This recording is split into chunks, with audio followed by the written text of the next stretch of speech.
Le 2 juin 2010, Anchorage, Alaska, aux États-Unis. Le soleil se lève sur une journée qui s'annonce radieuse. Cynthia Rose Hoffman, appelée généralement Sissy, une jeune femme de 20 ans, s'éveille avec une excitation palpable. Aujourd'hui, pas de travail dans la restauration, non. Sissy s'apprête à vivre une aventure qu'elle espère inoubliable. Et croyez-moi, il s'agira là d'une aventure inoubliable pour beaucoup de personnes. Mais avant d'en dire plus, si vous aimez les histoires sombres, mystérieuses et intrigantes, vous êtes tombé au bon endroit car c'est ce que je fais en mettant environ une histoire par semaine en ligne. Souvenez-vous de vous abonner, de cliquer sur la cloche pour être averti lorsque je mets un nouveau récit en ligne et souvenez-vous de me laisser un petit pouce en l'air, surtout si vous aimez, ça aide au référencement.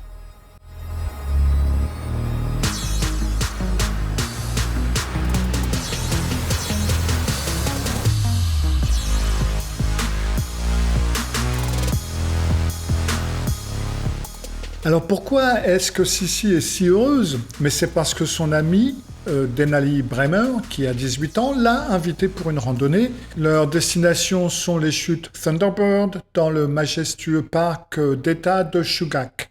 C'est un lieu sauvage, c'est magnifique et c'est à environ une trentaine de minutes de route depuis Anchorage, donc en Alaska. Les deux jeunes filles ont tout prévu, elles vont marcher dans une forêt de bouleaux, leurs pas vont fouler un sentier qui longe le bord d'un canyon vertigineux et au bout du chemin les attend leur récompense, c'est la pittoresque chute d'eau de Thunderbird, un spectacle naturel à couper le souffle. Sissy, le cœur battant d'anticipation, se prépare avec enthousiasme. Elle explique à son père, Timothy Hoffman, très souvent appelé Tim d'ailleurs, à quel point elle est ravie de passer la journée avec son amie. « Je pars avec Angel, papa !» lance-t-elle joyeusement. Et la voilà qui bondit hors de la maison, prête à rejoindre celle que son père connaît surtout sous le surnom de Angel, ce qui veut dire ange en anglais. Mais il est peut-être temps déjà de faire un petit peu le portrait de certains des personnages de cette histoire, que je viens de vous présenter d'ailleurs. On va commencer par Sissy Hoffman, parce que son histoire mérite en fin de compte qu'on s'y attarde un petit peu. Elle est née le 8 octobre 1989 à Anchorage, en Alaska donc. Elle a grandi entourée d'une famille très nombreuse et aimante. Il y a des frères, des sœurs, des cousins, des tantes, des oncles qui ont façonné son univers et qui lui ont offert un cocon protecteur. Et pourtant, la vie n'a pas toujours été facile pour Sissy. Elle a été diagnostiquée en tant qu'autiste de haut niveau lorsqu'elle était enfant. Elle a dû apprendre à naviguer dans un monde auquel elle n'était pas toujours très adaptée. En plus, elle a des troubles de l'apprentissage qui sont venus s'ajouter à ses défis quotidiens. Mais Sissy est une battante, déterminée, et elle recule devant aucun obstacle. Donc, elle doit travailler 2 fois plus dur que tout le monde dans tout ce qu'elle entreprend, et elle le fait toujours avec une attitude joyeuse, sourire aux lèvres. Elle est vraiment très inspirante. Elle a été obligée de changer d'école pour pouvoir finir ses études. Elle a eu des tuteurs qui ont pu l'aider et elle s'est attelée à ses devoirs. Elle voulait obtenir un diplôme de fin d'études secondaires afin d'ouvrir un petit peu les portes de son avenir. Et elle a réussi. En 2018, Sissy a fièrement reçu son diplôme de la Robert Service High School à Anchorage. C'est une travailleuse acharnée, indépendante. Pour elle, c'est très important de gagner sa vie, d'être indépendant, de voler de ses propres ailes. Donc, elle a travaillé dans plusieurs restaurants locaux. Et en plus, elle aide dans l'entreprise familiale. Elle aide son père dans sa propre entreprise qui est Hoffman Handyman and Repair, en fin de compte une entreprise de réparation. C'est donc une jeune femme avec de multiples talents. L'amitié entre Sissy et Denali Bremer est née sur les bancs du lycée. Malgré leurs 2 ans d'écart, elles sont devenues totalement inséparables, les meilleures amies du monde. Sissy ne manque jamais une occasion de passer du temps avec Bremer. Elle sollicite régulièrement son père pour avoir le droit de sortir et parfois même pour dormir chez son ami. Timothy Hoffman, le père de Sissy, ne peut pas s'empêcher de ressentir un certain malaise face à cette amitié. Alors il sait que sa fille appréciait énormément cette Denali Bremer, mais il y a quelque chose qui le trouble dans tout ça. Certains diront c'est une intuition. Qui est donc cette Denali Bremer qui occupe une place si importante dans la vie de Sissi? Son histoire est un peu moins rose que celle de Sissi. Elle est née le 9 août 2000. Denali est la troisième d'une fratrie de 5 filles et son histoire est très loin d'être un conte de fées. Elle a grandi dans un foyer marqué par la violence, par le chaos, un environnement où règnent les abus, la négligence, tout ça c'était monnaie courante. Et donc tous ces enfants étaient victimes de mauvais traitements réguliers de la part de leur propre mère. Et donc à la maison se succédaient des tas de compagnons peu recommandables, moins recommandables les uns que les autres. La vie de Denali et de ses sœurs a vraiment été une suite d'épreuves et de souffrances. Les services sociaux ont été alertés plusieurs fois, ils sont intervenus à plusieurs reprises, mais bon, il ne s'est pas passé grand-chose. Mais donc, un jour, la mère de Denali a perdu la garde permanente de ses enfants lorsque, tragiquement, un de ses petits amis, entre guillemets, a été accusé d'avoir tué son plus jeune enfant. C'était un bébé de 2 mois à peine. Donc, face à l'horreur de la situation, les autres filles ont tout simplement été placées en adoption et elles ont trouvé refuge dans des foyers plus stables, ce qui était relativement facile à trouver. Mais l'histoire de Denali Bremer ne s'arrête pas là, parce que dans l'ombre de son amitié avec Sissi se cache un autre personnage qui est très mystérieux, et c'est un jeune homme qui se présente sous le nom de Tyler. Tyler entre dans la vie de Denali par le biais d'Internet. Il prétend vivre au Kansas, donc c'est loin de l'Alaska et de ces paysages sauvages. Et il envoie des photos de lui à la jeune fille et on y voit un grand blond de 25 ans, beaux muscles, carrure athlétique, le genre de jeune homme qui ne passe pas vraiment inaperçu.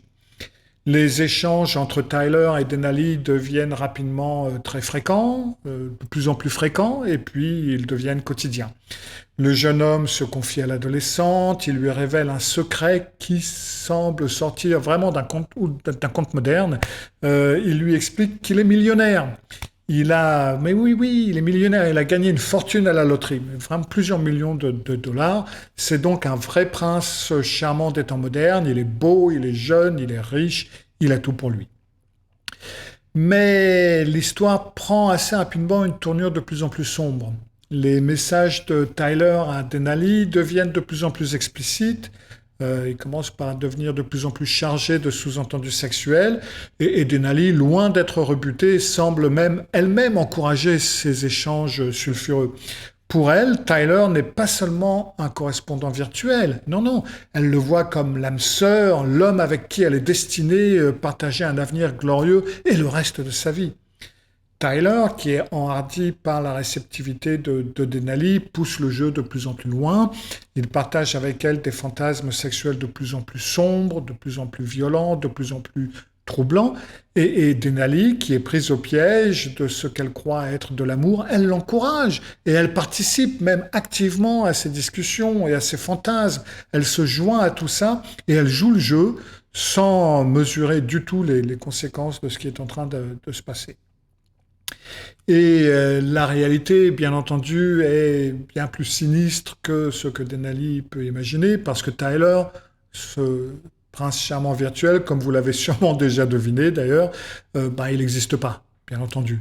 Derrière ce profil séduisant, derrière ce fameux Tyler millionnaire, se cache un homme dont les intentions restent à découvrir. Son nom, Darren Shilmiller. Alors, qui est ce Darren Shilmiller? Puisqu'on est en train de faire le portrait des différents protagonistes de cette affaire, jetons un œil sur ce fameux Darren Mitchell Shilmiller, de son nom complet. Alors lui, il est né le 3 juin 1998 à New Salisbury, dans l'Indiana. Il a grandi donc dans une région rurale où on peut voir les champs de maïs à perte de vue, à 2 pas de la frontière du Kentucky. Si vous vous imaginez un adolescent introverti, maladroit, perdu dans les couloirs de son école, et ben voilà, vous avez le portrait de Shilmiller. une cible facile pour les moqueries, il se faisait harceler, il traînait sa solitude comme un fardeau, et donc il habitait une modeste maison de briques en périphérie de la ville qu'il partageait avec un parent âgé. Les amis, rares, très rares. Pendant l'adolescence, Darren prend un tournant quand même relativement inquiétant. Il a une obsession malsaine pour la sexualité, il tente d'assouvir ses pulsions de manière relativement inappropriée et même choquante. À 15 ans, il harcèle une camarade de 13 ans, il la supplie de lui envoyer des photos d'elle en bikini. C'est un comportement qui l'a inquiété, mais c'est pas tout, ça ne s'est pas arrêté là. Dans cette petite ville de à peine 600 âmes où tout le monde se connaît, plusieurs mères m'ont rapporté un fait troublant. Shill Miller leur a demandé des photos de leurs enfants. Alors bien entendu, les mères ont refusé ces requêtes, mais, chose étrange, personne ne l'a dénoncé. C'est encore une fois une petite ville, on murmurait que il est un peu débile, il comprend pas vraiment l'inadéquation de ses demandes, donc les gens ne sont pas allés plus loin. Le temps passe, Shill Miller obtient son bac à la North Harrison High School en 2017. Et donc, une fois qu'il a le bac en poche, il se plonge dans Internet et dans le monde virtuel. Internet devient son terrain de jeu, son refuge, là où on peut créer de multiples identités et où on peut être un peu tout le monde, et c'est exactement ce qu'il fait. Il y crée de multiples faux profils et il essaye de nouer des liens et de rencontrer des femmes. Peu avant de croiser le chemin virtuel de Denali Bremer, Shill Miller a entamé une relation en ligne avec une femme et après quelques semaines d'échanges avec elle, il lui confie « Oh là là, je veux en parler avec quelqu'un, mais je ne sais vraiment pas comment ».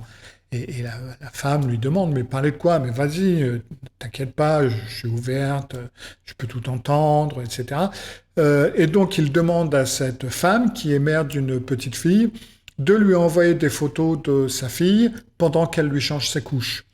Et donc la femme, totalement horrifiée, le bloque immédiatement et ne veut plus avoir de contact avec lui. Shill Miller et Denali Bremer ne se rencontrent jamais en chair et en os. Pour Denali, il est Tyler, ce beau millionnaire du Kansas, mais donc derrière ce masque virtuel, Shill Miller dévoile peu à peu sa vraie nature.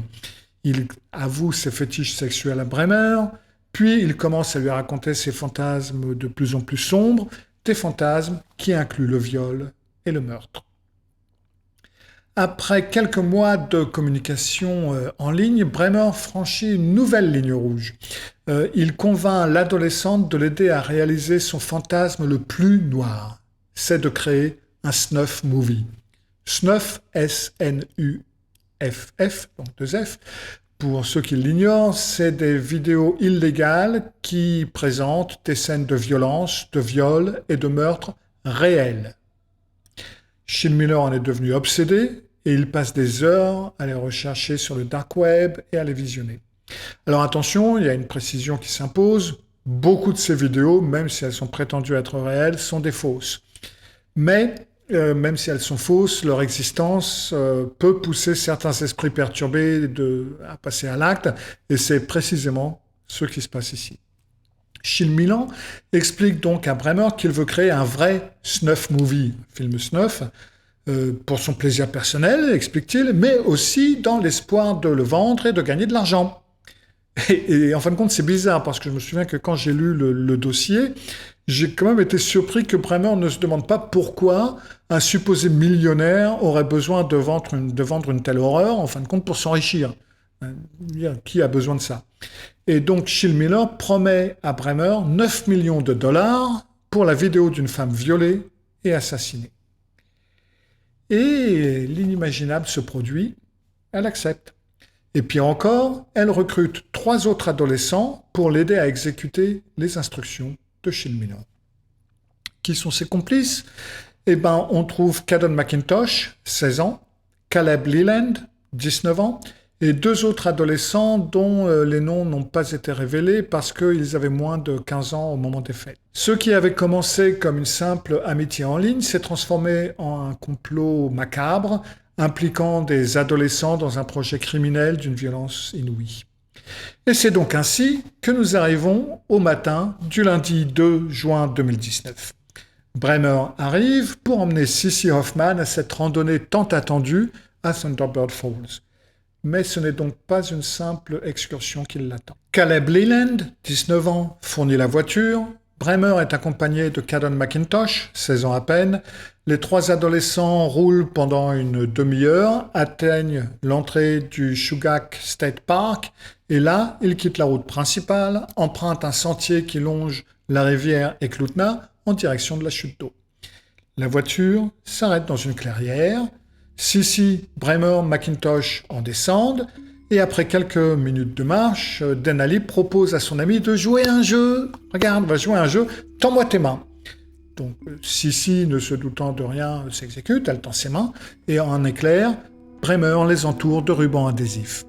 Tout s'enchaîne alors à une vitesse vertigineuse. Bremer, McIntosh ligotent les pieds de Sissy, McIntosh sort un pistolet et le braque sur l'adolescente stupéfaite.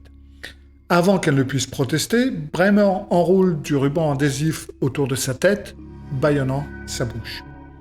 Et là, l'impensable se produit. Bremer sort son téléphone portable et commence à filmer.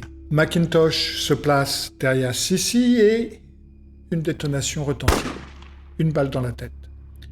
Le corps sans vie de Sissy est alors poussé le long du talus jusqu'à la rivière Eklutna. Ensuite, Bremer partage la vidéo avec Shiel Miller sur Snapchat. Puis, comme si de rien n'était, McIntosh et Bremer jettent le téléphone portable de Sissy avant de rentrer chez eux. Avec un sang-froid glaçant, Bremer envoie un message au père de Sissy. Elle prétend l'avoir déposé près de sa maison, au Polar Bear Park. Puis, méthodiquement, elle efface de son téléphone tous les messages qu'elle a échangés avec Shiel Miller. La nuit tombe, Sissy n'est toujours pas rentrée, son père s'inquiète, et dans la famille Hoffman, il y a une règle d'or. Peu importe où vous êtes, peu importe ce que vous faites, si papa appelle, vous décrochez. Tous les enfants Hoffman connaissent et respectent cette règle, et Sissy ne fait pas exception. Timothy Hoffman appelle, et il appelle encore, et il appelle encore, et encore, et encore. Sa voix tremble quand il laisse des messages. Quoi qu'il arrive, ma chérie, si tu as fait quelque chose de mal ou quoi, ne t'inquiète pas, papa ne sera jamais fâché contre toi. Mais réponds, ma chérie, réponds. 23 heures, toujours aucune nouvelle. La famille Hoffman sent que quelque chose ne va pas. Vraiment, quelque chose ne va pas. Tim Hoffman appelle la police pour signaler sa disparition. Mais on lui répond qu'il faudra attendre 24 heures avant de pouvoir commencer à rechercher un adulte disparu. Souvenons-nous que Sissy a 20 ans et qu'elle est majeure officiellement. Qu'à cela ne tienne, la famille de Sissy, rongée par l'inquiétude, se lance à sa recherche. Tim Hoffman, le père, ne peut plus attendre. Ils font donc des recherches sans rien. 12 heures après la disparition de sa fille, il rappelle la police et il insiste pour qu'on vienne prendre le rapport. Et c'est là que l'étau commence à se resserrer. Denali Bremer, cette prétendue amie, pendant ce temps, a envoyé des messages étranges à Tim. Des messages du genre « J'espère qu'elle va bien. J'espère qu'il ne lui est rien arrivé. » C'est des mots qui sonnent faux, terriblement faux. Quand la police arrive enfin, Tim Hoffman n'a qu'une chose à leur dire. Denali Bremer est la dernière personne à avoir vu Sissy. C'est une information qui va s'avérer cruciale. Le 4 juin, 2 jours après la disparition, le corps de Sissy est découvert sur les rives de la rivière Eklutna, et donc le mensonge de Bremer éclate au grand jour, car bien entendu, elle n'a pas pu la déposer aux environs de sa maison 2 jours avant. La machine judiciaire se met en route, Bremer et McIntosh sont interrogés, et ils craquent, avouent le meurtre. McIntosh reconnaît être le tireur, mais Bremer, au début, nie la préméditation. C'est un mensonge qui ne tiendra pas très longtemps face aux preuves accablantes qui sont trouvées dans son téléphone. Parce que même si les messages ont été effacés, ils ont pu être quand même retrouvés. Caleb Leland, le chauffeur, tombe à son tour. Il avoue avoir eu connaissance du projet, attiré par la promesse de $500 000. Le prix d'une vie innocente, c'était pas cher payé. Et puis, le 9 juin, c'est donc au tour de Darren Shiel Miller d'être démasqué. Le voile tombe sur le mystérieux Tyler. Bremer découvre qu'elle a été manipulée par un jeune homme de 21 ans, sans le sou, au visage poupon, qui vit dans l'Indiana rural. Quel contraste avec le millionnaire qu'elle croyait connaître. Shiel Miller avoue tout. 3 semaines à peu près de préparation pour ce meurtre odieux. Et ce n'est pas tout. D'autres crimes sont mis au jour qui impliquent des mineurs. Shiel Miller avait ordonné à Bremer d'agresser sexuellement 2 mineurs âgés de 8 et 14 ans. Des vidéos explicites de l'un des mineurs ont ensuite été envoyées à Shiel Miller. Ce dernier est donc également inculpé de pédopornographie. Le 14 juin 2019, l'acte d'accusation tombe comme un coup près. 6 personnes sont inculpées pour le meurtre de Cissy Hoffman. Les chefs d'accusation sont donc meurtre au premier degré, ce qui correspond à un assassinat, c'est-à-dire meurtre avec préméditation en France, conspiration, sollicitation et d'autres chefs d'accusation. La liste est longue et accablante. En août 2023, Shiel Miller plaide coupable. En janvier 2024, alors âgé de 25 ans, il est condamné à 99 ans de prison avec une peine de sûreté de 45 ans. Il aura donc 70 ans avant de pouvoir faire sa première demande de conditionnel, c'est-à-dire la peine maximale prévue dans son accord de plaidoyer. Il faut remarquer que ce n'est pas parce qu'il pourra faire sa première demande de conditionnel qu'il l'aura, surtout pas aux États-Unis et surtout pas pour ce genre de choses. Un meurtre intentionnel avec préméditation pour le compte d'autrui, déclare le juge Peterson, des mots qui résonnent comme un écho sinistre de cette tragédie. Denali Bremer plaide non coupable. Elle encourait une peine de 30 à 99 ans de prison. En février 2024, âgée alors de 24 ans, le juge Peterson lui inflige également la peine maximale de 99 ans. Et depuis, elle a changé son plaidoyer en coupable et elle recomparaîtra devant le juge en mars 2025. Elle pourra peut-être alors, elle aussi, poser une demande de conditionnel après 45 ans passés en prison, car pour l'instant, elle n'a pas cette possibilité. Le juge Peterson est sans pitié. Il qualifie le crime de Denali Bremer de, je cite, « l'un des cas les plus graves de meurtre au premier degré dont j'ai été saisi ». Il décrit le comportement de Bremer comme étant, je cite, « froid, calculé et exécuté à la perfection ». Il déclare que la vidéo du meurtre de Cynthia Hoffman est l'un des éléments de preuve les plus difficiles que j'ai jamais eu à examiner. Avant sa condamnation, le procureur avait déclaré « Elle n'a peut-être pas elle-même appuyé sur la gâchette, mais rien de tout cela ne serait arrivé sans Denali Bremer. » Le juge reconnaît que Denali Bremer est jeune, mais il déclare « La jeunesse compte, mais vous saviez clairement ce que vous faisiez, vous étiez parfaitement consciente de ce que vous faisiez. » Et il ajoute donc que les actes de Denali Bremer ne sont pas des inconsciences de jeunesse ou le fait de ne pas savoir ce qu'on fait. Caleb Leland plaide également coupable à un chef d'accusation de meurtre au second degré. Alors âgé de 24 ans, il est également prévu qu'il soit jugé également en mars 2025.